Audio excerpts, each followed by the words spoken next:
అవును, మనం ఇప్పుడు ఎట్లాగో ఓం శుక్లాంబరధరం విష్ణుం శశివర్ణం చతుర్భుజం ప్రసన్నవదనం ధ్యాయేత్ సర్వవిఘ్నోపశాంతయే. అగజానన పద్మార్కం గజాననమహర్నిశం అనేకదం తం భక్తానాం ఏకదంతముపాస్మహే.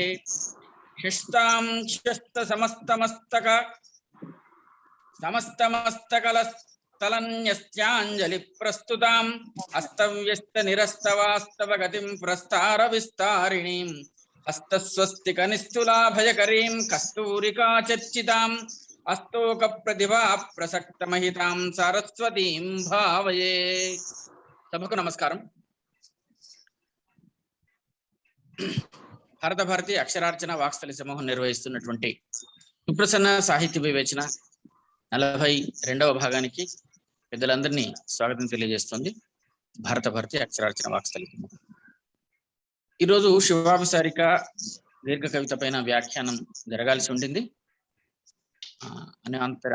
అనివార్య కారణాల వల్ల అది జరగట్లేదు. ఎందుకంటే నారాయణ శర్మ గారికి చిన్న కొంచెం దెబ్బ తగిలిందట. అందుకోసం అని చెప్పేసి వారు తన ఆసక్తిని వ్యక్తం చేశారు.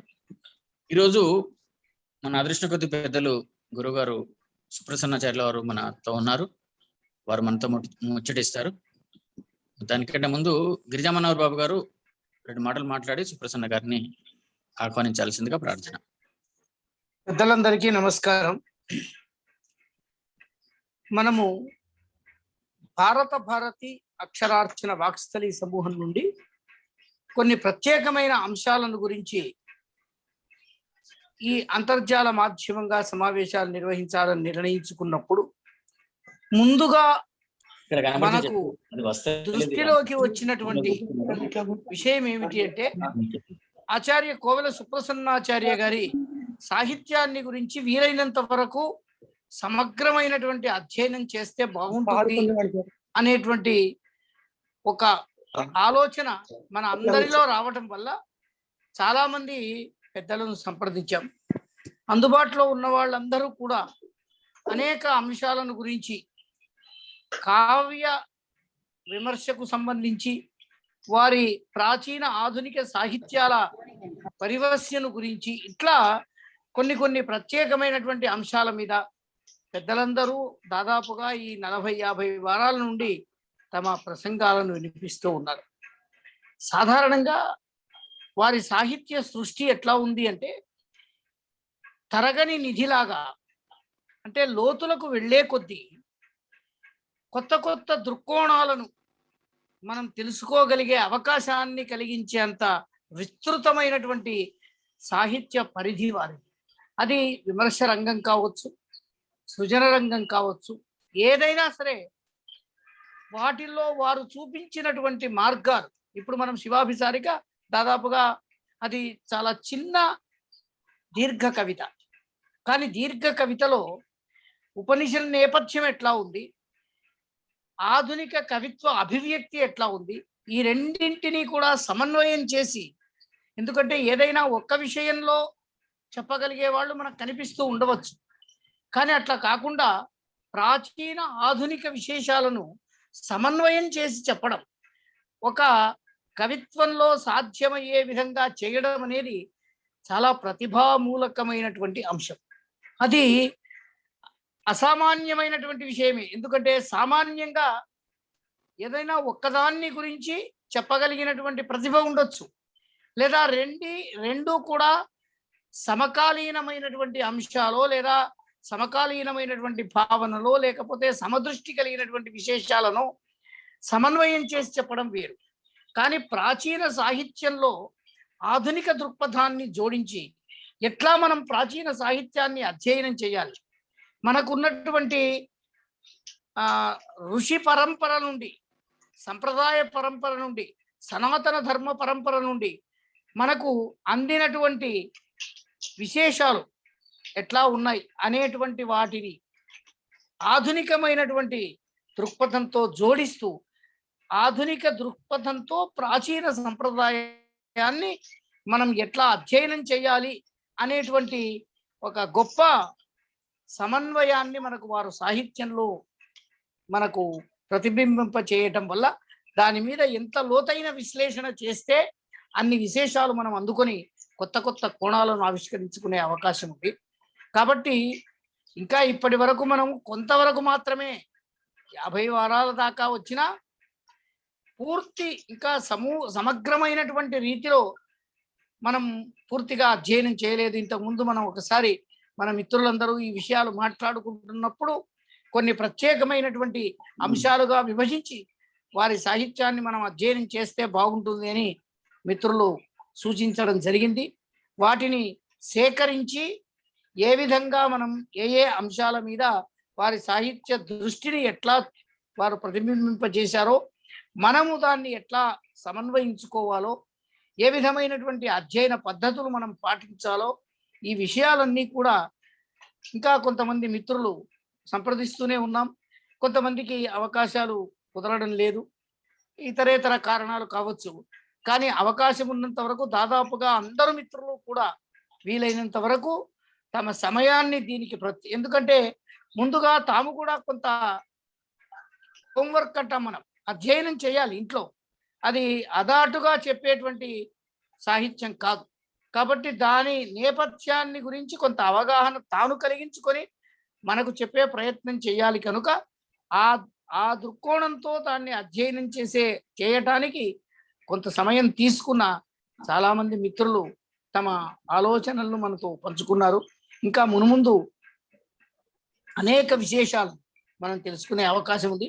ఈరోజు అనుకోకుండా మిత్రులు నారాయణ శర్మ గారు కొన్ని ఇబ్బందుల్లో పడిపోవడం వల్ల అయినా మాట్లాడుతున్నారు, కానీ మేమే వద్దని వారించాం. ఎందుకంటే కొంచెం ఆయన చిన్నపాటి దెబ్బ తగిలి కొన్ని ఇబ్బందుల్లో ఉన్నారు. మళ్ళీ దాన్ని మనం ఇంకొక వారం దాకా దాన్ని సవరించుకొని వస్తే బాగుంటుంది అనే ఉద్దేశం చేత ఇవాళ గురువు గారిని కోరుకున్నాం.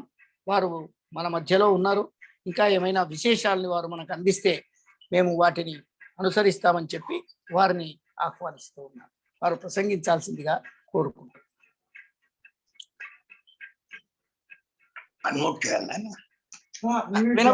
వినపడుతుంది సార్. వినబడుతుందా? బ్రహ్మాండంగా. అందరికీ నమస్కారాలు. నాకేదో వరంగల్లో సభలో పాల్గొంటున్నా అనుభవం కలుగుతున్నా. మనందరినీ చూసుకుంటే నేను ఈ దాదాపు 1.5 సంవత్సరాల నుంచి సాహిత్య రంగానికి దూరంగానే ఉన్నాను. అయితే అక్షరార్చన, భారతి వాక్స్థలి సమూహం, ఇంకా విశ్వనాథ సాహిత్య పీఠం మొదలైన అనేక అంశాలు, స్వాధ్యాయ మొదలైన అనేక వాక్స్థలి సమూహాలు వల్ల నాకు అంతో ఇంతో విషయాలు తిరిగి వస్తున్నాయి. ఇవాళ మధ్యాహ్నం రామ్మూర్తి గారు ఫోన్ చేసి మీరు మాట్లాడితే బాగుంటుంది అన్నారు. ఏం మాట్లాడటం అంటే నీ ఇష్టం అంటే కష్టం ఏంటంటే చూస్ చేసుకోవడం కష్టం, అందుకోవడం కష్టం. అది ఎంత ప్రపంచము, ఇంత విస్తృతమైన ప్రపంచంలో, వాంగ్మయ ప్రపంచంలో దేన్ని ఎన్నుకుంటాం అనేది నాకు ప్రశ్న ఉంటుంది. సరే, ఊరికి ఒక మాట అనుకున్నాను. తెలుగు సాహిత్యానికి సంబంధించిన విశేషమైన అంశం, దాని గురించి 4 మాటలు చెప్దాం. దాని మీద ప్రశ్నలు జవాబులు ఏమైనా ఉంటే అవసరమైతే చెప్పుకోవచ్చు. దానిలో చర్చ కొద్దిగా చేస్తే బాగుంటుందని అనుకున్నాను. తెలుగు సాహిత్యానికి, తెలుగు కవిత్వానికి 1100 సంవత్సరాలు నాటించి నడుస్తున్నది. అంతకుముందు 200-300 సంవత్సరాల నుంచి కూడా పద్యం ఉంది. సార్ గిరిజామన్నారు సార్ చెప్పండి. మనం 7:15 వరకు కార్యక్రమం నడుపుకున్నాం సార్. 7:15 క్లోజ్ చేద్దాం. సరే. అయితే ఆ సాహిత్య సంబంధంగా ఆలోచించినప్పుడు పద్య విద్య అని ఒక మాట వాడాను అనే భక్తుడు. హరిహరాజ గజాననార్క షడాస్య మాతృ సరస్వతి గిరిసుతాదిక దేవతా ప్రతికి నమస్కృతి చేసి దుర్భర తపో విభవాదికు గురు పద్య విద్యకు నాద్యం అంబురుహ గర్భ నిభుని ప్రచేత సపుత్రు భక్తి తలంచు. ఇది వాల్మీకి స్తోత్రం చేస్తూ ఆయన్ని గురించి ఏమన్నాడంటే దుర్భర తపో విభవాధికుడు. ఈ దుర్భర తపస్సు చేయడం వల్ల ఆ తపస్సు అనే విభవం ఉండటం వల్ల, ఆయన తపస్వాధ్యాయ నిరతుడు కావడం వల్ల త్రిలోక సంచారి గురువు, అందరికి వ్యాసుడికి వాల్మీకి గురువైన వాడు. ఇంకా కొంచెం జాగ్రత్తగా మార్గంలో చూస్తే సుషుమ్నా నాడి స్వరూపం నారదుడు. ఈ సుషుమ్నా నాడి స్వరూపము ఆ ఉపరిలోకాలకు అధోలోకాలకు సంధానం చేస్తుంటుంది. నారదుడు అలాంటి పని చేసిన వాడే. దాసుడు బాధపడుతుంటే వచ్చి, నువ్వు హరినామస్తుతి లేని కావ్యము చేశావు కానీ హరినామస్తుతి గల కావ్యాలు రచిస్తే నీ బాధ పోతుంది అన్నాడు. ఇలాంటి లోకంలో ఎవడైనా గొప్పవాడు ఉన్నాడా, ధర్మజ్ఞ కృతజ్ఞశ్చ అని వాల్మీకి ప్రశ్నిస్తే అలాంటి వాడు ఉన్నాడని చెప్పేసి రామాయణ రచనకు ప్రేరణ చేశాడు. ఆ విధంగా వాల్మీకి దాసులకు మొన్నటి త్యాగరాజ స్వామి వారి వరకు కూడా ఆయన ఒక అనుసంధానం చేస్తూ దివ్య చైతన్యంతో ముడిపేస్తూ అందరినీ ఆ చైతన్య ప్రవాహము దిగి రావడానికి దోహదం చేసిన మనిషి ఆయన. అలాంటి వాల్మీకి యొక్క కావ్యానికి ఆరంభం అని చెప్పుకుంటున్నాం. ఆయన గురు పద్య విధితో ఆద్యుడు అని, ఆయన వల్లనే ఛందస్సు లోపలికి వచ్చిందని. కానీ అంతకుముందే వేదములో ఛందస్సు ఉన్నది. ఛంద పాదవుతూ వేదస్య అని శాస్త్రం. ఛందస్సు అనేది పాదం అంట. వేదం మన దగ్గర నడిచి రావడానికి వేదం అంచేత వేదాధ్యయనం చేసిన వాళ్ళకు స్వరం ముఖ్యము, ఉచ్చారణ ముఖ్యము. దానిలో ఉండేటువంటి విశేషార్థాలు చెదిరిపోకుండా ఉండటానికి అది ఛంద జ్ఞానం ఉండాలి. సమాసం విరవడం ఎక్కడో తెలియాలి. ఇంద్రశత్రు వర్ధస్వ అని చెప్పవలసింది ఇంద్రశత్రు వర్ధస్వ అని వాళ్ళు హోమం చేస్తే, ఇంద్రశత్రు వర్ధస్వ అంటే ఇంద్రుడైన శత్రువైన ఇంద్రుడు జయించుగాక అని అర్థం వచ్చింది. అంటే స్వరం మార్చిన, ఒక వాక్యం మార్చిన, సమాసం మారిన, ఛందస్సులు మారిన అర్థం మారిపోతుంది. ఛందస్సు ఏం చేస్తుందంటే ఈ భావాన్ని, మనస్సులో కలిగినటువంటి ఉద్వేగాన్ని, మనస్సులో కలిగినటువంటి చైతన్య స్పందనను శబ్దాల్లోకి మారుస్తుంది. ఆ శబ్దాల్లోకి వచ్చేప్పుడు వచన రూపంలో రావచ్చు, పద్య రూపంలో రావచ్చు. పద్య రూపంలో వచ్చింది క్రౌంచవధ వల్ల కలిగిన శోకాన్ని ఉపశమింపజేసుకోవడానికి వాల్మీకి ప్రయత్నించినప్పుడు ఆయన కలిగినటువంటి ఆవేదన శ్లోక రూపంలో మానుషాద ప్రతిష్టాంతం అగమ శాశ్వతీ సమాహ ఎక్రౌంచ మిథునాదేకం అది కామోదం అనే ఒక స్పష్టమైన ఛందోబద్ధమైన వాక్యం వెలువడింది. ఆయనే ఆశ్చర్యపోయినాడు. ఇంత గొప్ప వాక్యం, ఇంత సమాచారబద్ధమైనటువంటి లయబద్ధమైనటువంటి వాక్యం నా నోటి నుంచి ఎట్లా వచ్చింది అని ఆశ్చర్యపోయినట్టు. ప్రతి కవికి కూడా తన రచన జరిగినప్పుడు, రచన చేస్తున్న సందర్భంలో ఒక రచన ఆవిష్కృతం కాగానే ఆశ్చర్యపోతాడు. ఆశ్చర్యపోవడానికి కారణం ఏంటంటే అతను చైతన్య స్థానంలో నిర్మించుకొని ఆలోచించి సమగ్రమైన నిర్మాణం చేయడు. అతనిలో ఉండే సమష్టి అవచేతన జాగ్రత్త అవస్థ, ఈ అన్నిటి యొక్క అనుసంధానాల్లో నుంచి అతనిలో కవిత్వం పుట్టుకొస్తుంది. ఆ కవిత్వం పుట్టుకు వచ్చిన తర్వాత అది తన యొక్క జాగ్రత్త అవస్థకు, తన యొక్క సాంసారిక పరిమితులకు, తన యొక్క ఇష్టానిష్టాలకు, కష్టానికి సంబంధం లేకుండా జగత్తు యొక్క భావనకి, జగత్తు యొక్క చైతన్యానికి, ఈ గతిశీలమైన జీవనానికి ప్రతిబింబంగా వెలువడుతుంది. ఈ వెలువట్టంలో, ఆ వెలువడే సందర్భంలో ఒక లయాన్వితమైన స్థితి అవసరం. ఆ లయాన్వితమైన స్థితిని కల్పించేది ఛందస్సు. ఈ ఛందస్సు పూర్తి అనుష్టుప్ మొదలైన ఛందస్సులు వేదంలో ఉన్నవి. ఈ మొదటి ఛందస్సుగా చెప్తున్న గురుపద్య విద్యకు ఆద్యమైనటువంటి అనుష్టుప్ ఛందస్సు. అనుష్టుపు చాలా విచిత్రమైన ఛందస్సు. అది వచనమో పద్యమో చెప్పలేం, పాడుతున్నాం కానీ దానికి ఎందుకంటే దానికి 8 అక్షరాల నియమం ప్రధానం తప్ప పంచమం లఘు సర్వత్ర అనేది ఒకటి ఉంది. దాన్ని పాటించని సందర్భాలు చాలా ఉన్నది. 2వ పాదం 4వ పాదంలో సప్తమాక్షరం కొద్దిగా నియమం ఉంది తప్ప మిగతావన్నీ కూడా లఘువులు ఉండవచ్చు, గురువులు ఉండవచ్చు. గణముల యొక్క నియతి కానీ, లఘు గురువుల యొక్క గణన కానీ ముఖ్యం కాకుండా అది 9 మాత్రల నుంచి 14 మాత్రల దాకా, 15 మాత్రల దాకా ఉండేటువంటి అవకాశం ఛందస్సులో ఉంది. ఇలాంటి ఛందో విచిత్రమైనటువంటి లక్షణం ఇంకా ఇతర ఛందస్సులో లేదు. ఈ ఛందస్సు ఎట్లా ఉంటుందంటే సుఖంగా సాగుతుంటుంది. మన అష్టాదశ పురాణాలన్నీ కూడా ప్రధానంగా ఈ ఛందస్సులోనే వచ్చాయి. భారతం దానిలో వచ్చింది. భాగవతం సరే విచిత్రమైన ఛందస్సులన్నీ అవలంబించిన తర్వాత ఈ స్థితి సాగుతూ వచ్చింది. ఈ సాగుతూ వచ్చిన స్థితి ఛందస్సు ప్రాంతీయ భాషలు, దేశీయ భాషలు, ప్రాకృత భాషల్లోకి కూడా ప్రవహించడం జరిగింది. ఈ ప్రవహించినప్పుడు సంస్కృతంలో ఛందోగమనం యొక్క స్వరూపం వేరుగా ఉంది, తెలుగులో ఛందోగమనం యొక్క స్వరూపం వేరుగా ఉంది. సంస్కృతంలో కావ్యంలో ఒక ఛందస్సు ఒక సర్గకు ఆరంభంలో ఉంటే ఆ సర్గంతా ఆ ఛందస్సులోనే సాగడం సంప్రదాయం. ఎక్సెప్షన్స్ ఎక్కడైనా ఉండొచ్చు, కానీ ప్రధానంగా ప్రతి సర్గ ఒక ఛందస్సులో ఉండటం, కొన్ని ఛందస్సుల సందర్భంలో సర్గాంత శ్లోకంలో ఛందస్సు మారడం, సర్గాది శ్లోకంలో ఛందస్సు మారడం, ఇలాంటి లక్షణాలు ఉన్నవి. కానీ సాధారణంగా సంస్కృతంలో ఒక వృత్తము, ఛందము సక్రమంగా అనుకూలంగా సాగుతూ పోతుంటుంది. ఒక భావధారకి ఒక ఛందస్సుని ఎన్నుకొని ఆ భావధారను చివరి దాకా నడిపించడానికి కోసం ఆ ఛందస్సు ఉపకరిస్తుందని చెప్పి సంస్కృత కావ్య నిర్మాతలు భావించడం జరిగింది. అయితే దేశీయ భాషలు వచ్చిన తర్వాత, దేశీయ భాషల్లో సాహిత్య నిర్మాణం ప్రారంభమైన తర్వాత దానిలో అప్పటికే నాటకాలు వచ్చాయి. నాటకాల్లో పద్యం ఉంటుంది, సంభాషణ ఉంటుంది. అట్లాగే చెంపు కావ్యాలు వచ్చేవి. చెంపు కావ్యాల్లో పద్యము గద్యము రెండు కలిసి ఉంటాయి. ఈ చెంపు కావ్యాలు వృద్ధి పొందినటువంటి సందర్భంలో, చెంపు కావ్యాలు వెలువడుతున్న సందర్భంలో దేశ భాషల్లో కావ్యాలు రావడం ప్రారంభం. అందువల్ల వాటి ప్రభావం దీని మీద ఉన్నది.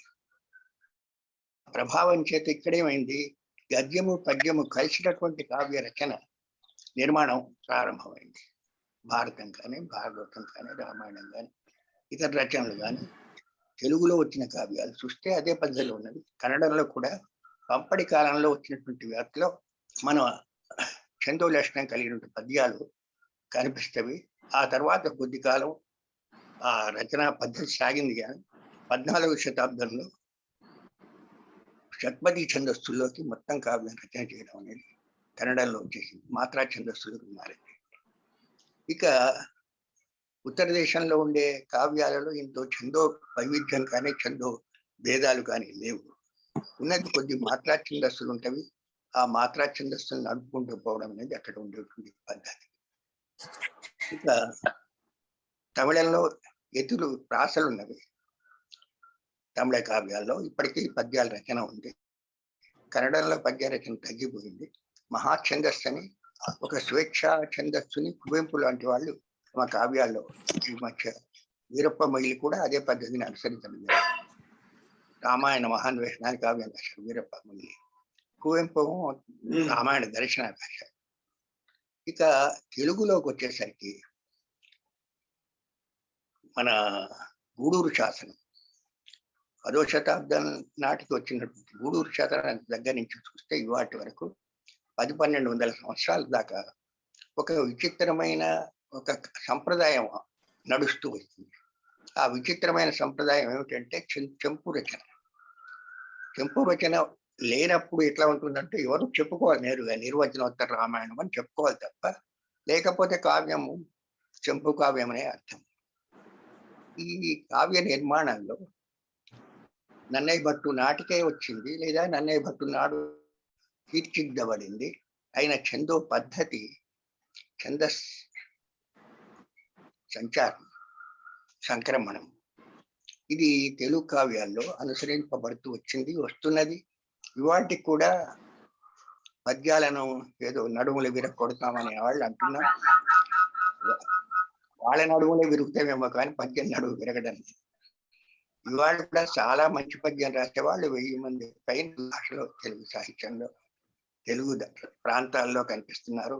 ఇతర ప్రాంతాల్లో కూడా పద్య రచన అద్భుతంగా చేస్తున్నాం అని కనిపిస్తుంది. అయితే తెలుగు ఛందస్సులో ఉండేటువంటి విశేషం ఏమిటి అంటే, తెలుగు కావ్యాల్లో ఉండే విశేషం ఏంటంటే, ఇది దేశీ ఛందస్సులు, మార్గ ఛందస్సులు ఈ రెంటిని కూడా వాడుకుంటారు. దేశీ ఛందస్సులు అంటే మాత్రా ఛందస్సుల్లోంచి ఏర్పడస్సులు. వాటికి ప్రధానంగా రగడలు ఉంటాయి. ఆ రగడల్లోంచి అక్కరలు వచ్చాయి, మధ్య అక్కర్లు, మధుర అక్కర్లు. ఈ రెండు సంబంధించినటువంటి విషయాలు చూస్తూ ఉంటే మధ్యాక్కర, మధురాక్కర మొదలైనటువంటి ఛందస్సులు అక్కరలు ఉన్నవి. ఈ అక్కరలు కాక తర్వాత వచ్చినటువంటి పాడుకోవడానికి వీలుగా ఉండేటువంటి పాటల్లోంచి వచ్చినటువంటి ఛందో భేదాలు ఉన్నవి. ఒక ఛందస్సులో వస్తే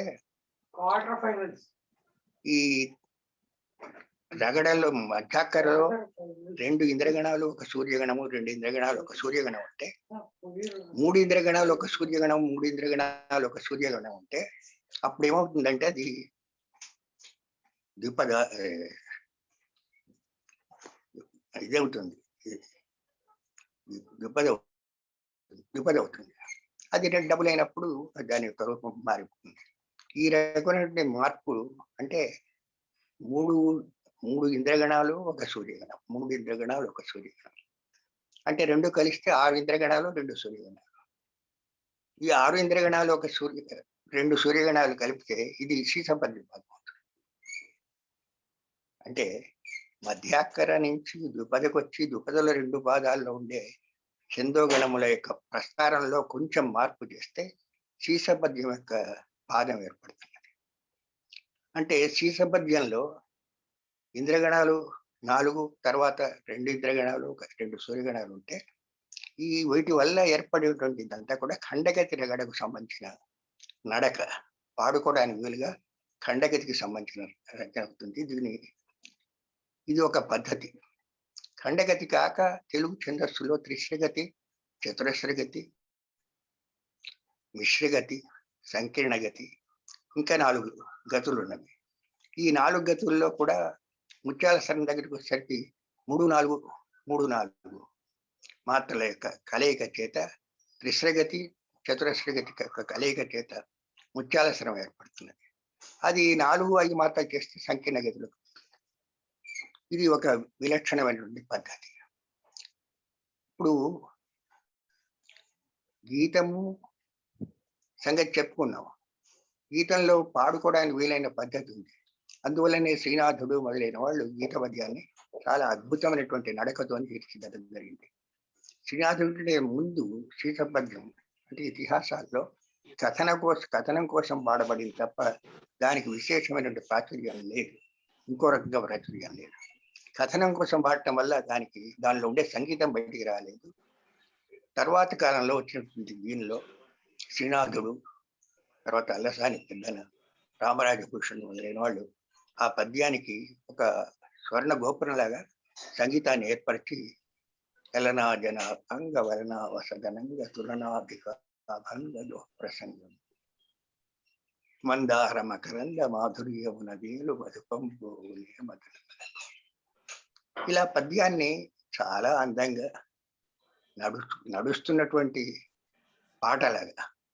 నడుస్తున్న పాటలాగా తీర్చిదిద్దడం. ఇది ఒక పద్ధతి. నడుస్తూ ఉన్నప్పుడు చేటగీతిలో ఉన్న పరిస్థితి ఏమిటంటే ఒక రవిగణము, ఇంద్రగణాలు 2, తర్వాత 2 ఇంద్రగణాలు. ఇది ఇక్కడ గీత పద్యంలో ఉన్నాడు నాడక. ఆటవెలదికి మరొక పద్ధతి ఉంటుంది. దానికి దీనికి కూడా కొద్ది గణాల యొక్క పంపకంలో మార్పు వస్తే ఆటవెలదికి చేటగీతికి కూడా పెద్ద తేడా లేదు. అన్ని తిస్రగతి, మిశ్రగతి, ఖండగతి వీటిలోంచి వచ్చినట్టుగా కనిపిస్తాయి. ఇవన్నీ వీటిని ఆధారం చేసుకుంటే దీనిలో గణములలో ఉండే అక్షర నియమం అక్షరాలకు ఉండేటువంటి లఘుగణ నియమం లేకపోవడం చేత ఇది కవికి కొంచెం స్వేచ్ఛ ఎక్కువ ఇస్తుంది. పదాలు మార్చుకోవచ్చు, అక్షరాల యొక్క గురు లఘు నియతిని మార్చుకోవడానికి అవకాశం ఉంటుంది. అందువల్ల ఆధునిక కవుల దాకా, ఆధునిక కవులు ముఖ్యంగా భావ కవుల దగ్గరికి వచ్చేసరికి వాళ్ళు గీత పద్యానికి పట్టాభిషేకం చేశారు. గీత పద్యానికి సరే ఆటవెల్లి కూడా చేశారు. ఈ రకమైన మార్పు మనకు ఆధునిక కాలంలో వస్తుంది. వేమన్న ఆటవెల్లికి ప్రాధాన్యం కూడా జరిగింది. సరే, శతక కవులందరూ కూడా సీస పద్యాన్ని తీసుకుని సీస పద్యంలో కింద ఉండే ఆటవెల్లి కానీ తేటగీతి కానీ దానిలో ఉండే 2 పాదాలని మకుటంగా చెప్పి అట్లా సీస పద్యాన్ని శతకానికి వాడుకున్నారు.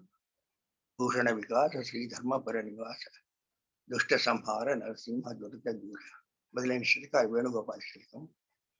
మొన్న మన మిత్రుడు కీర్తిశేషుడు రాళ్లబండి కవితాప్రసాద్ నిర్మించిన కలియుగ సార్వభౌమ మకుటంతో వెంకటేశ్వర శతకం, ఇలాంటివి అద్భుతమైన శతకాలు వచ్చాయి సీస పద్యంలో. అట్లాగే మిగిలిన ఛందస్సుల్లో కూడా మలమాల ఛందస్సుల్లో శతకాలు వచ్చాయి. దానిలో ఉండేటువంటి విశేషాలన్నీ కూడా ఆత్మసమర్పణ, గురుమైన భక్తి కావచ్చు, లోకాన్ని ప్రతిఫలింపజేసే, లోకంలో ఉండే వృత్తిని ప్రతిఫలింపజేసే, ప్రవృత్తిని ప్రతిఫలింపజేసే చైతన్యము కావచ్చు. ఆ విధంగా ఆ శతక ప్రక్రియ దాదాపు ఇవాళ 30,000 శతకాలు అయినా తెలుగులో వచ్చి ఉంటవి, ప్రచురింపబడి ఉంటాయని చెప్పి నాకు అనిపిస్తుంది. ఇక మార్గ ఛందస్సుల దగ్గరికి వచ్చేసరికి ఈ మార్గ ఛందస్సులన్నీ కూడా సంస్కృతంలోంచి సంస్కృత వృత్తరత్నాకరము మొదలైన వాటిలో సంస్కృత కావ్యాల్లో ఉండేటువంటి ఛందస్సులే. అయితే అక్కడ శిఖరిణి మొదలైన ఛందస్సులు ప్రధానంగా ఉంటే ఇక్కడ 4 ఛందస్సులే ప్రధానం. ఉత్పలమాల, చెంపకమాల, మాత్యభము, శాంతుల. ఈ 4 కాక మిగిలిన విషయాలకు వచ్చేసరికి అక్కడక్కడ విశేష వృత్తాలు కావ్యాల్లో కవులు సందర్భాన్ని బట్టి వాడటం, ఆశ్వాసంలో వాడటం, ఇలాంటివి మనకు ఉన్నవి. అంచేత ఉత్పలమాలాది ఛందస్సులు, ఉత్పలమాల మొదలైనటువంటి వాటిని నడిపించడంలో సంస్కృతంలో ఈ వృత్త నియమం ఎంత ప్రధానంగా ఉందో ఆ నియమమే ఇక్కడ ఉంది. కానీ యతి ప్రాస అన్న చోట తేడా వచ్చింది. సంస్కృత కావ్యాల్లో యతి స్థానంలో పదం విరుగుతుంది, ప్రాసస్థానంలో సమాక్షరం ఏర్పడుతుంది. తెలుగు కావ్యాల్లో ప్రాసస్థానం, సంస్కృతంలో ప్రాసస్థానం లేదు. తెలుగు దానిలో ఉండేటువంటి ప్రాసస్థానము ద్వితీయాక్షరం సమాక్షరం కావడం, అట్లాగే యతి స్థానంలో ఉండే అక్షరం మిత్రాక్షరం కావడం, ఈ 2 నియమాలు పాటించవలసి వస్తుంది. ఈ 2 నియమాలతో పాటు ఇంకో విశేషం ఏంటంటే, వృత్తం నిర్మించుకుంటూ పోయే కొద్దీ ఆ విరూపులు పాదాంతంలో లేకపోవడం, ఇతి స్థానంలో పదం విరక్కపోవడం, ఇది ఒక ప్రౌఢిమగా తెలుగు కవులు భావించడం జరిగింది. విద్వత్ సంస్థవనీయ భవ్య కవితావేశుడు విజ్ఞాన సంపద్విఖ్యాతుడు సంపత్ శర్మ ఇక్కడ విరిపోయింది. సంయమి ప్రవర సంభావ్యానుభవండు కృష్ణద్వైపాయనుడు అర్థి లోకహిష్ట నిష్టంభూని కవించ ధర్మాద్వైత స్థితి. ఇక్కడ అద్వైత శబ్దం విరిగిపోయింది. లేఖ్యం పైన ఆమునాయి. ఇలా మనం జాగ్రత్తగా గమనిస్తూ పోతే తెలుగు కవులు ప్రత్యేకమైన ఒక ప్రౌఢ లక్షణాన్ని పెంచుకున్నారు. అది పెంచుకోవడం వల్ల పద్యంలో ఒక ప్రౌఢిమ వచ్చింది, సమాస నిర్మాణం పెరిగింది, తర్వాత అనంతమైన శబ్దజాలం. సంస్కృతంలో ఉన్న శబ్దాలన్నీ తమవే, తెలుగు శబ్దాలు తమవే.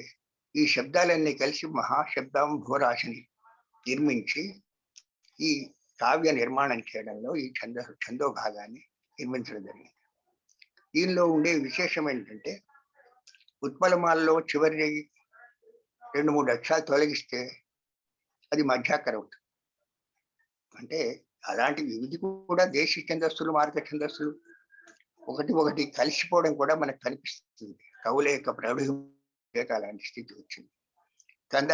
కందగర్భ గీతం, తర్వాత మత్య గర్భమైనటువంటి సీసము, ఇది గర్భ కవిత్వంలోకి వచ్చిన అలా కవితా నిర్మాణంలో ఒక ప్రౌఢిమ, ఒక పద్ధతి, ఒక లక్షణము పెంచుకుంటూ రావడం చేత ఈ 1100-1200 సంవత్సరాల్లో తెలుగు కవిత్వం చాలా అద్భుతంగా వృద్ధి పొందినట్టు నాకు అనిపిస్తుంది. ధూంకిట ధూం ధూంకిట ధూం ధూంకిట ధూం బ్రాహ్మి నృత్య నూపుర రవముల్ సంకులమయ్యను బందరు వెంకట చెళపిళ్ళ శాస్త్రి విచ్చేసను. బందరికి వచ్చారట తర్వాతి కాలంలో. ఉపాధ్యాయ వృత్తి మానేసిన తర్వాత మరి కొంతకాలానికి ఎప్పుడు వస్తే అప్పుడు విశ్వనాథ గురువు గారిని గురించి చెప్పినట్టు పద్యం ఇది. దీనిలో ఉన్నటువంటి విశేషం ఏమిటి అంటే ఆ నృత్యానికి సంబంధించిన పరిభాషను పద్యంలో ఇమిడించడం. ఇలా అనేకమైన అంశాలు అద్ధా వాగ్విబుధం అహోవచన కవ్యాహార మహావచ సిద్ధం ఆ కృతతాం గత కలిరితి స్మృతి విద్యాధరం యుద్ధౌద్ధత్యమి అగాల్లయం హి హృదయామి చిత్తం వదత్తినరం అధీరాగ్రణి గెలుపుడుత్సవం నందరి అని నవం అంతట. ఈ పద్యంలో ఉన్న విశేషం ఏంటి? సంస్కృత వాక్యాలు, సంస్కృత సమాసాలు, సంస్కృత రూపాలు అన్ని కూడా దీనిలోకి ప్రవేశించాయి. ప్రవేశించి తెలుగు ఛందస్సు, తెలుగు పద్ధతి ఇది నడుస్తూ పోయింది. దానికి ఒక ప్రౌఢిమ ఆ విధంగా వచ్చింది. రాయల వారి రచనలో ఇలాంటి చమత్కారాలు చేసినవి. చందన స్థిత విడవుజ శత్రు జింఝామరుకృతములు కనటపయోధి వీక్ష రసాతల అన్యోన్య పిండీకృతాంగములు మొదలైన పద్యాల్లో మనకు ఆ విశేషం కనిపిస్తుంది. అది ఒక మనం మాట్లాడుతున్నట్టుగా పద్యం నాకు ఛందస్సు ఏదో అడ్డం వస్తున్నదని ప్రచారం ఉంది, కానీ ఆ ఛందస్సు అనేది అడ్డం కాకుండా అలంకారంగానే ఉంటుంది. అలంకారంగా ఉండటం వల్ల ఏమవుతుంది అంటే పద్యం యొక్క నిర్మాణము ఆశు కవిత్వం వచ్చిన తర్వాత, ముఖ్యంగా తిరుపతి వెంకట కవుల యొక్క రచనలు వచ్చిన తర్వాత, ఆశు అవధానాలు, నాటక పద్యాలు వచ్చిన తర్వాత మనం ఎలా మాట్లాడుకుంటామో అలా పద్యం నడిచిపోతుంది. అది సూతుని చేతికి దొరికి సూత కళత్రము పాలు రావి ఆ సూతుని అన్నమొందిన సూత కులాంగన ఎందు నందనవరాతము గాంచి నేటికొక రాజకుమారుడనంచి రాగా నా చేతము సమ్మతించుని తీసి ఎవరే గతి చిగుమాలిన. ఇది కర్ణుడు చెప్పినట్టుగా వచ్చిన పద్యం. దీనిలో మనం తెలుగు వచనమే మనం మాట్లాడుకున్నట్టే ఉంటుంది. ఆ మాట్లాడుకున్నట్టే ఉండటం అనే సౌలభ్యం కూడా తిరుపతి వెంకట కవుల తర్వాత ఎక్కువగా వచ్చింది. అంతకుముందు తిక్కనాదుల్లో లేకపోలేదు, కానీ ఇది ఎక్కువగా వచ్చింది. దానివల్ల ఛందస్సు అనేది ఒక అలంకారంగా కాకుండా గూఢంగా, ఛందము గూఢమైంది, వాక్యం ప్రకటమైంది. అయినవి సంధి సంబరములు కరుణశ్రీ పద్యం ఆయుధములు ధరింపుడయ్య దాపైనది వీరభారత మహారణరంగం సర్వదా వృధాయైనవి సంప్రదింపులు తథాస్తు జయాపజయము లేవి ఎట్లయినను నీవి వారివి గుణాగుణములను గ్రహించేందరు. ఇది కరుణశ్రీ పద్యం. ఇలా జాషువా పద్యం. ఇంకో పద్యం చూస్తే సకరమాత్రాది షట్చక్రవర్తుల సీమలు నింపినట్టు సాధ్యం మొదలైన పద్యాలు. ఏ పద్యం చూసుకున్నా సరే వాక్య నిర్మాణానికి, వ్యవహార భాష ప్రసక్తికి అధికమైన దీప్తిని తీసుకొచ్చింది ఆధునిక తెలుగు సాహిత్యంలో. అంతకుముందు ఇంత సౌలభ్యం ఉండటం తక్కువ. వాక్య నిర్మాణం ఉంటుంది కానీ సౌలభ్యం తక్కువ. ఆ స్థితిలో తిరుపతి వెంకట కవులు అగ్రేసరులుగా చెప్పవలసి వస్తుంది. అంటే ఇది నీకై ఇడినట్టి కానుక అని మొదలు పెడతారు.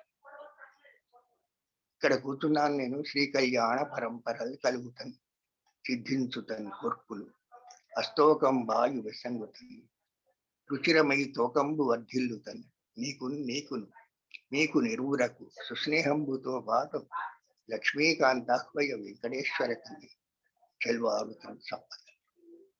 ఆశీర్వచనం చేస్తున్నప్పుడు ఏ గట్ల ఇక్కడ ఎతిక దగ్గర ఆగిందో, ప్రాస దగ్గర ఆగిందో, పాదాంతంలో మారిందో అనే పరిస్థితి రాకుండా ఆ ఆశు కవిత్వం అలా వృత్తి పొందింది. అందువల్ల మనకు ఏమైంది, తెలుగు కవిత్వము ఒక మార్పు, ఎంత మార్పు వచ్చిందంటే చతుర్విధ కవిత్వం అని ఆశు, మధుర, చిత్ర, విస్తరములు. ఆ విస్తర కవిత్వం కావ్య రూపం అయితే, మధుర కవిత్వం యక్షగానాది రూపం అయితే, మరి ఆశు కవిత్వము అనేది తక్షణం చెప్పడం, ఆ తక్షణం చెప్పడం అనే పద్ధతి ఉండడం, ఇలాంటి ధోరణులు మనకు కనిపిస్తాయి. మనం విన్నాము కొప్పరపు కవులు గంటకు 100 పద్యాలు కాదు 300 పద్యాలు చెప్పేవాట. ఆ పద్యాలు చెప్పే సందర్భంలో కూడా ఒక ఇతివృత్తం తీసుకొని కావ్యంగా చెప్పాలంటే కావ్యంగా కూడా చెప్పేవాట. అంతటి అద్భుతమైన స్థితి తెలుగు పద్యం సంపాదించడం జరిగింది. ఈ మార్పును అంగీకరిస్తూ పోతే, ఈ మార్పును గమనిస్తూ పోతే, పద్యములో ఈ వ్యవహారిక భాష సౌలభ్యము, సౌగంధ్యము, విశేషమైన అంశములు వ్యాఖ్యానింపబడటం, చెప్పబడటం అనేది మనకు అద్భుతంగా కనిపిస్తుంది, మార్పు కనిపిస్తుంది. వాటికి కూడా ఆశు కవిత్వము, అవధాన కవిత్వంలో ఉండే విశేషం ఏంటంటే, అది మామూలుగా వ్యవహారాన్ని తీసుకుని రావడం, వ్యవహారిక పద్ధతిని తీసుకురావడం జరిగింది. ఈ రకమైనటువంటి అచీవ్మెంట్, ఈ రకమైన దాని సాఫల్యం అంటాం. ఈ సాఫల్యం అనేది తెలుగు కవులకు సిద్ధించినంతగా ఇతర భాషల్లో, ముఖ్యంగా భారతీయ భాషల్లో ఇది సిద్ధించిందని చెప్పుకోవడానికి అవకాశం లేకుండా ఉన్నది. అందువల్ల ఈ ఛందోమయమైనటువంటి ప్రపంచం, ఈ ఛందస్సుల శ్మశానాలని ఏదో ఆశుగా కోపంలో చెప్తే చెప్పవచ్చు, కానీ ఛందస్సుని శ్మశానానిగా వర్ణించిన కవే అద్భుతంగా గ్రంథ పద్యాలు నిర్మించాడు. అద్భుతంగా సుప్తాస్తికల్ పద్యాలు ఉన్నాయి. అలా అందువల్ల తర్వాత ఆయన చనిపోవడానికి ఒక సంవత్సరం ముందనుకుంటాం, మల్లెమాల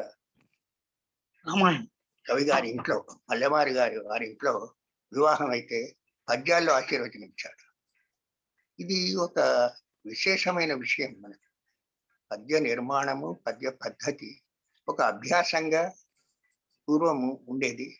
8 ఏళ్ళ నుంచి 14 ఏళ్ళ లోపల మంచి పద్యం రాసే శక్తి వచ్చేది. ఆ తర్వాత ఆ పద్య నిర్మాణం ఆధారంగా చేసుకుని కావ్యాన్ని నిర్మించుకుంటూ పోయేవాళ్ళు. ఇది ఆనాటికి సాగి వచ్చిన పద్ధతి. ఈనాటికి రాయలసీమ ప్రాంతంలో మంచి పద్యం రాసేటువంటి కవులు ఉన్నారు. మనకు తెలంగాణలో కూడా ఆధునిక కాలంలో వరదాచార్యుల వారు, జగన్నాథాచార్యుల వారు, తర్వాత మన దాశరథి, నారాయణ రెడ్డి కూడా మొదట పద్యాలు చాలా మంచి పద్యాలు రాశారు. ఇలాంటి కవి పరంపర మనకున్నది. ఆ కవి పరంపరంతా కూడా పద్యాన్ని సజీవంగా అద్భుతంగా నిలబెట్టడం జరిగింది. దాశరథి పద్యాల్లో ఉండే ఆధునిక అభివ్యక్తిని ప్రత్యేకించి గుర్తుంచుకోవాలి. ప్రాణములొడ్డి ఘోర గహనాటవులను పడగొట్టి మంచి మార్వాణములను సృజించి ఎముకలను సికేసి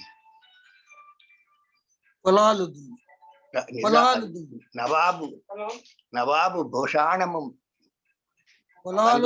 బంగారు నిలిపినట్టు రైతుదే తెలంగాణము, రైతుదే తెలుగు ముసరి నక్కకు రసరికంబు దక్కుని. ఇలాంటి పద్యము ఎంత సులభంగా, ఎంత సౌగంధ్యంగా ఉంది, ఎంత విశేషంగా ఉన్నది. అందువల్ల పద్యాన్ని ఎందుకు ద్వేషిస్తున్నా అర్థం కాలేదు. 70s లో ప్రారంభమైంది పద్య ద్వేషం. 70s లో చాలా పద్యం ఉంటుందా లేదా అన్న పరిస్థితి వచ్చింది. ఆ తర్వాత నెమ్మదిగా ఒక 2 దశాబ్దాలకు మళ్ళీ అవధానాల యొక్క దయచేత ఆ పద్యం నిలబడింది, ముందుకు వచ్చింది. ఈ రకమైనటువంటి స్థితి ఆ రోజు సాధ్యపడింది. ఇవాళకి మళ్ళీ పద్యం తల ఎత్తుకుని తిరుగుతున్నది. చాలా మంచి పద్య రచన చేస్తున్న వాళ్ళు చాలా మంది ఉన్నారు. వారందరికీ మనం వాళ్ళ చేతులెత్తి నమస్కరించవలసిన అవసరం ఉన్నది. ఈ పద్య విద్య అసాధారణమైన పద్య విద్య. అవధానం మాత్రమే కాదు, అసలు పద్య విద్యే తెలుగు సాహిత్యానికి ఒక గొప్ప భూషణప్రాయమైన అంశము. ఆ పద్య విద్యలో ఇంకా కొత్త రకమైన శిల్పాలు, కొత్త రకమైన పద్ధతులను నిర్మించుకోవాల్సిన పరిస్థితులు. దేవులపల్లి కృష్ణశాస్త్రి గారికి ఒక పద్యం చదివి నేను తర్వాత ముగిస్తాను. శారద శబరి మధుర చంద్రిక సూర్యసుత స్రవంతిక చారు వినీల వీచిక ప్రశాంత నిశా ప్రశాంత నిశా గగనోర్మి మాలిక చాలిత నిపశాఖిక కృషాంగిని గోపిక నాడు నేను బృందావన సీమ వినినాము. అయితే ఇక్కడ ఏమిటి? చంద్రిక, రెండవది వీచిక, మూడవది శాఖిక, నాలుగవది గోపిక. 4 శబ్దాలు 4 పాదాల్లో ఉండి ఒక విశేషమైన అందాన్ని తీసుకొచ్చాయి. అక్కడ ఉండే అర్థము, శైలిలో ఉండే మాధుర్యము ఇవన్నీ పక్కకు పెట్టిన శాఖను తీసుకొచ్చి శాఖిక అనాల్సింది కూడా దీనికి అన్నటువంటిది. ఈ శిల్పము చెక్కడం, పద్యాన్ని చెక్కడం అనేది చేస్తూ పోయినారు మన కవులందరూ కూడా. నాయన సుబ్బారావు గారి పద్యాలు కానీ, విశ్వనాథ సత్యనారాయణ గారి పద్యాలు కానీ, మనకు సరే తిరుపతి వెంకటరావు గురువులు అద్యతనాంధ్ర కవి ప్రపంచ నిర్మాతలు, వారికి నమస్కారం చేయాల్సిందే. ఈ రకమైనటువంటి విద్యను గురించి మాట్లాడదామని వాళ్ళు అనుకున్నాను. సమగ్రంగా మాట్లాడటం సాధ్యపడదు ఎలాగో. కానీ పద్య విద్య అనే మాట, పద్య విద్య ఒక శిల్పం ద్వారా, ఒక చెక్కడం ద్వారా, ఒక శిల్పానికి ఎక్కినట్టుగా చెక్కడం అనేది ఉంటుంది. ఆ చెక్కడం ద్వారా ఆ నిర్మాణం జరుగుతుంటుంది. పద్య నిర్మాణం విషయంలో వస్తే ఆశువుగా పద్యం చెప్పడం ఎంత విశేషంగా ఉంటుందో. సత్యనారాయణ గారు కావ్యం ప్రయాణం చేస్తున్నప్పుడు, మాట్లాడుతున్నప్పుడు, ఏదో ప్రసంగాల్లో ఉన్నప్పుడు ఒక 20-30 పద్యాలు మనసులో తీర్చిదిద్దుకునేవారు. అది తర్వాత కాగితం మీద పెట్టేవారు. నేను ఆ సన్నివేశం ఒకసారి చూశాను. ఆయన కరీంనగర్ నుంచి హైదరాబాద్ వచ్చారు. విశ్వపాటి వెంకటరమణ గారింట్లో దిగారు.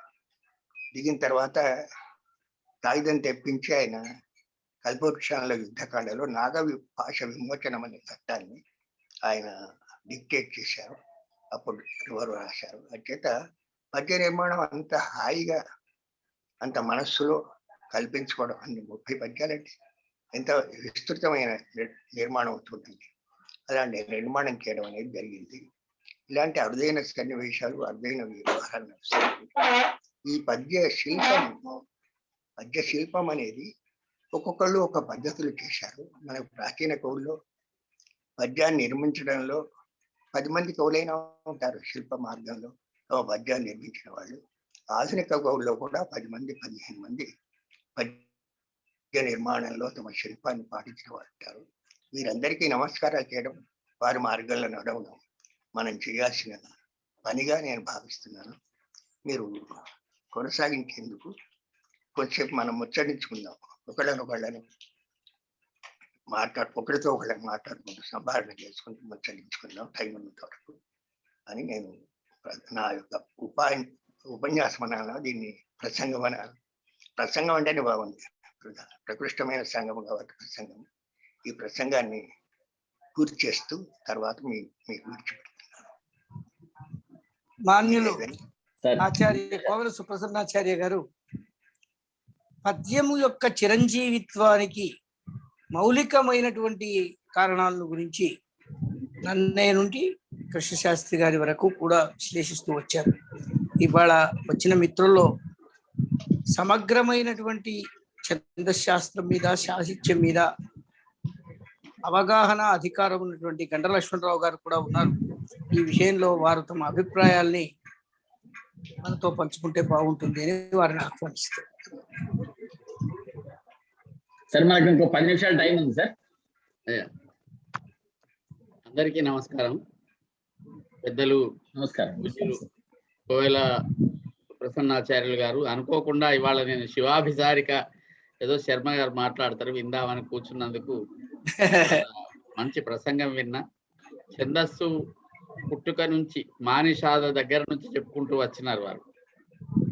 ఛందస్సు పుట్టుక దగ్గర నుంచి క్రమ వికాస పరిణామము, ఛందస్సు వలన పద్య శిల్పం ఎట్లా మారింది, భాష ఎట్లా పెరిగింది, ఒక భాష మహా అంభోరాశి అయింది అన్నారు. అంటే ఎట్లా సమాస ఘటనం చేసే అవకాశం కలిగింది, అక్కడి నుంచి వ్యవహారికత ఎట్లా ప్రవేశించింది, సంభాషణ ఎట్లా ప్రవేశించింది, సందర్భం ఎట్లా ప్రవేశించింది, ఆశుకవిత్వం ఎట్లా వచ్చింది, ఇట్లా అనేక విషయాలను మనకు నన్నయ్య దగ్గర నుంచి, ప్రబంధాల నుంచి, తిరుపతి వెంకట కవుల నుంచి దాశరథి దాకా కూడా అనేక పద్యాలను వారు ఉదాహరిస్తూ చాలా విస్తారమైన విషయాన్ని మనకు సంక్షిప్తంగా ఈ అనుకున్న సమయంలో వారు చాలా గొప్పగా తెలియజేసినారు. అసలు పద్యాన్ని ఎందుకు తిరస్కరిస్తున్నారు అనే ప్రశ్నను అట్లా ఉంచినారు. అంటే ఈ అంశాలతోటి మనం పద్యాలను తిరస్కరించదగింది కాదు, అసలు ఛందస్సు లేని కవిత్వమే లేదు అని మా సంపత్ కుమార్ గారు వచన పద్యము అని అన్నారు. ఇప్పటికీ ప్రముఖ కవి కేశవారెడ్డి గారు ఒక పద్యం అనే మాట్లాడుతుంటారు. వచన కవిత్వాన్ని ఆయన ఎక్కడ సభల్లో మాట్లాడినా ఆయన పద్యం ఇట్లా ఉంది, ఈయన పద్యం ఇట్లా ఉంది అని వచన కవిత్వాన్ని పద్యం అనే సంబోధించి మాట్లాడతారు. అంటే ఛందస్సు లేని కవిత్వం లేదు, దాని ఛందస్సు రూపం ఏదైనా కావచ్చు. అట్లాంటి చాలా గొప్ప విషయాలు తెలుసుకునే అవకాశం కలిగింది. నేను ఒక మధ్యలో ఒక 3-4 నిమిషాలు నాకు వాయిస్ రాలేదు. నాకు ఒక అనుమానం ఉండే అడుగుదాం అనుకున్నాను, కానీ ఇప్పుడు సమయం లేనట్టున్నది. చెప్పండి అడగండి సార్, అడగండి. అనుష్టుప్ ఛందస్సుకు వారు ఏమన్నారంటే చాలా విస్తారమైనది అది, దానికి అది ఒక్కొక్కసారి వచనమా పద్యమా అనేట్టుగా ఉంటుంది, దానికి గణ లక్షణాలు లేవు, మాత్రా లక్షణాలే ఉన్నాయి అని చెప్పినారు. నిజానికి అనుష్టుప్ మనకు విష్ణు సహస్రనామాలు ఇట్లాంటివన్నీ కూడా అనుష్టుప్ ఛందస్సులోనే ఉన్నాయి. భగవద్గీత ఇవన్నీ అనుష్టుప్ ఛందస్సులోనే ఎక్కువ ప్రాచారంలోకి వచ్చినాయి, ఎక్కువ ప్రాచుర్యంలోకి వచ్చినాయి. అనుష్టుప్ ఛందస్సు ఒక్కొక్కసారి మాకు దొరకలేదు, అంటే దాని లక్షణం దొరకటానికి వీలు కాలేదు. ఎందుకంటే ఒక దాంట్లో ఒక తీరు, ఒక దాంట్లో ఒక తీరు, ఒక దాంట్లో ఒక తీరు ఉంటాయి ఇవన్నీ. అయితే వీటికి మాత్రలే ప్రధానం అన్నారు కనుక నేనేమనుకున్నానంటే సంస్కృతంలో ఇది దేశీయమైన ఛందస్సా, ఎందుకంటే గణ ఛందస్సు అయితే మార్గ ఛందస్సు, మాత్రా ఛందస్సు అయితే దేశీయమైంది అనే ఒక అభిప్రాయం మనకు ఛందస్సులో ఉన్నది కనుక మాత్రా ప్రధానమైన అనుష్టుప్ ఛందస్సు దేశీయమైందా, అప్పుడు ఇది దేశీయంగా ఒక విధంగా జనానికి అనుకూలంగా పాడుకోవటానికి పుట్టినటువంటి ఛందస్సా అని ఒక అనుమానం నాకు వచ్చింది అంతే. నేను లక్ష్మణరావు గారు అయ్యా, నేను గణాలు లెక్క పెడితే ఇన్ని ఉంటాయన్నాను, కానీ గణములు లెక్క ఛందస్సు అండి. 8 అక్షరాలు పాదానికి ఉండటం అనేది నియమం. దాన్ని అక్షర నియమం ఉన్నది, అక్షర నియమం ఉంది, కానీ లఘు గురు నియమం లేకపోవడం చేత మొత్తం మాత్రల సంఖ్య లెక్క చెప్పినప్పుడు ఇంత దూరం వస్తుంది అని చెప్పారు. ఇది మీరు అన్నట్టుగా యమాతార జపారసలాగా ఉండేటువంటి గణములతో నిర్దేశించబడి గురువు నుంచే నియమింపబడలేదు. కానీ ఆనాటికి ప్రాకృతం ఇంకా డెవలప్ కాకముందు, అంతకు ముందు ఉన్నటువంటి సంస్కృతంలోనే ఒక ఆశ్చర్యకరంగా ఉండేటువంటి అనుభవాన్ని చెప్పడం కోసం కొన్ని వాక్య నిర్మాణం జరిగి ఉంటుంది. మీరు అన్నట్టుగా అది ఆ రోజుల్లో వచనమే కావచ్చు, అది క్రమక్రమంగా సముద్రం అంతా సంస్కృత సాహిత్యం అంటే ఎక్కువ గ్రంథాలు ఇందులోనే ఉన్నాయి, అనుష్టుప్లోనే ఉన్నాయి. అయితే ఈ ఛందస్సు గురించి ఆమె కమల అనుకుంటే ఎవరో, ఆమె అనుష్టుప్ ఛందస్సు మీద ప్రత్యేక గ్రంథం రాసింది. అనుష్టుప్లో ఉండే భేదాల గురించి బుర్రా కమలాదేవి అనుకుంటా నాకు చూస్తున్న పేరు. అనుష్టుప్ అని ఒక గ్రంథం రాసింది. అనుష్టుప్లో ఉండే భేదాలు, ఎన్ని రకాల భేదాలు ఉంటామో అవి కూడా చెప్పింది. మనకు దానిలోకి నేను వెళ్ళలేదు. అనుష్టుప్ మీద జనరల్ గా ఉండేది చెప్పాను. అది ఒక రకమైనటువంటి మీరు అన్నట్టుగా మహాఛందస్సులాగా ఒక లయను ఆశ్రయించినటువంటి వచన రూపం లాంటిది కావచ్చు. అయితే దానికి ఉన్న నియమం ఉంది కదా, ఆరంభంలో ప్రజలకు పాడుకోవటానికి బాగా అనుకూలంగా, చదువుకోవటానికి బాగా అనుకూలంగా, వినటానికి అనుకూలంగా ఉండి ఉంటుందని. అవును, మధురం, రామాయణం అదే కదా, రామాయణం అదే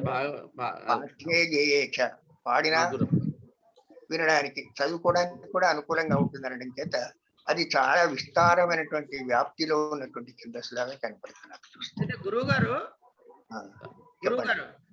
చెప్పండి.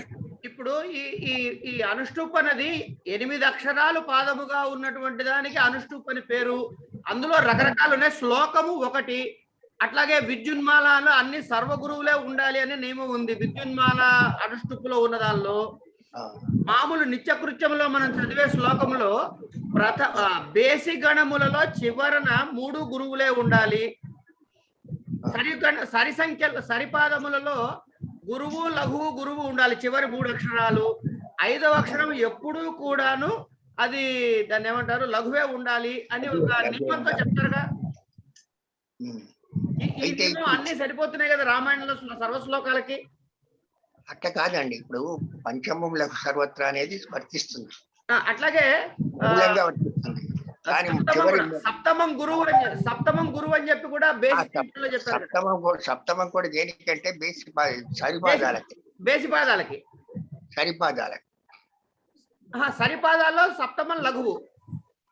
అయితే సప్తమం లఘువు, ఇక్కడ బేసి గురువు తప్ప 3 వరుసగా గురువులు ఉండాలని నియమం లేదు, నియమం వర్తించదు. వద్దన్న, ఎందుకంటే అనుష్ఠు పాదాంతం ఎప్పుడు గురువే కాబట్టి. పాదాంతం గురువు అనేది ఏముంది?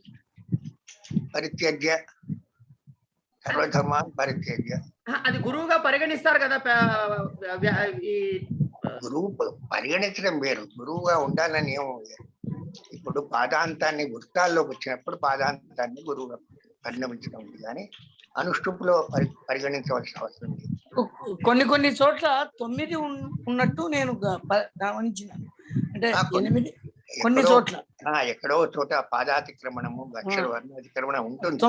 9 మా కవులు వర్ణములు, అదే 9 వర్ణములు ఉండటం కూడా ఉంటుంది. ఒక్కో చోట ఇష్టమైన సందర్భంలో కొన్ని పదాలని విడిచిపెట్టలేని సందర్భంలో, కానీ చదివినప్పుడు తెలియట్లేదు.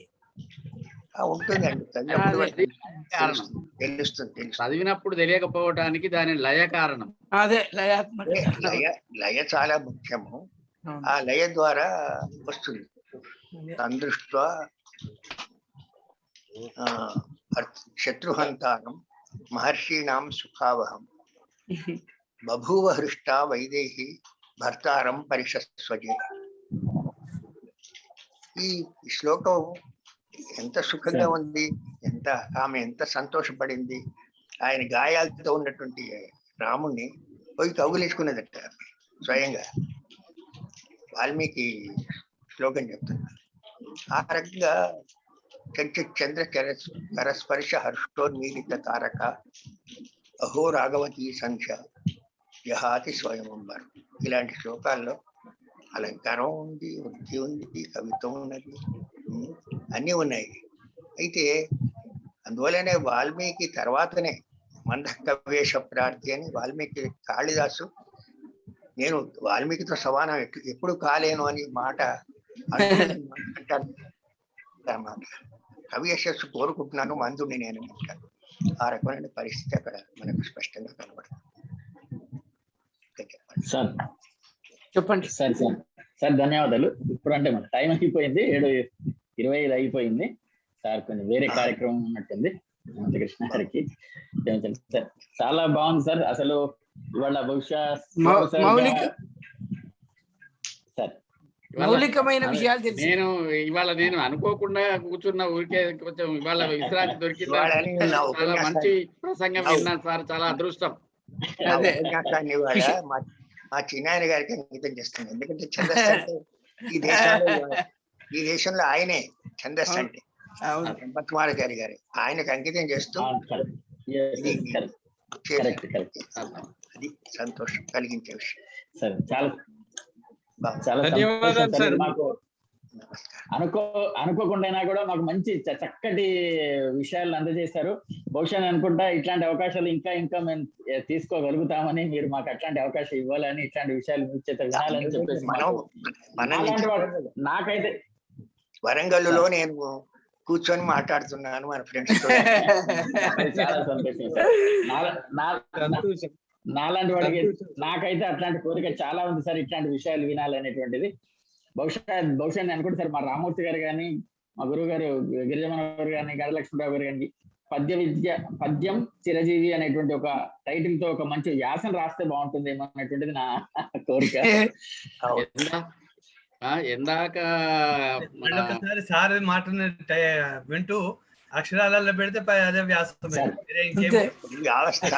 అదే అదే అదే ఇప్పుడంతా ఈ విషయాలన్నీ విన్నాం కాబట్టి దాన్ని మీరు చేయగలిగితే చాలా బాగా ఉంటుంది. అది మంచి ఇదిగా ఉంటుంది. మన అక్షరార్థంలో పీడిఎఫ్ ఫైల్ గా దాన్ని పాల్గొనవచ్చు. ఈ రోజు కార్యక్రమాన్ని చాలా చక్కగా ఇస్తున్నారు. ఒక్క నిమిషంలో ఒక చిన్న అది చదివేసి వినిపిస్తాను నేను. ఇలా గంగిశెట్టి లక్ష్మీనారాయణ గారు నేను అనే కావ్యానికి ముందు మాట రాస్తూ ఒక చిన్న మాట అన్నారు గురువు గారి గురించి. ఒక్కటే 2-4 లైన్లు చదివేసి క్లోజ్ చేద్దాం. సార్ అనంతకృష్ణ గారు నమస్కారం. వారు ఏమంటారంటే ఆ పుస్తకానికి రాస్తూ ఆచార్య శ్రీ నారాయణ గారు విశ్వంభర వెలయించారు. దాన్ని నిరాడంబరంగా సమగ్ర దీర్ఘకావ్యం అన్నారు. నరప్రాణి అవతరణ నాటి నుంచి నేటి నాగరికత ప్రస్థానం దాకా మానవ చరిత్రను ప్రతిమాత్మకంగా శిల్పీకరించడానికి ప్రయత్నించారు. కానీ అందులో మొదటి భాగంలో ఉన్నంత దార్శనికత బిగువు క్రమంగా తర్వాతి భాగంలో లేకుండా తేలిపోసాగింది. చరిత్ర నుంచి కొన్ని సంఘటనలు తీసుకుని సంకేతప్రాయంగా పేర్కొన్నారనిపిస్తుంది. కనుక ఆ దృష్ట్యా అది అసమగ్ర రచనే.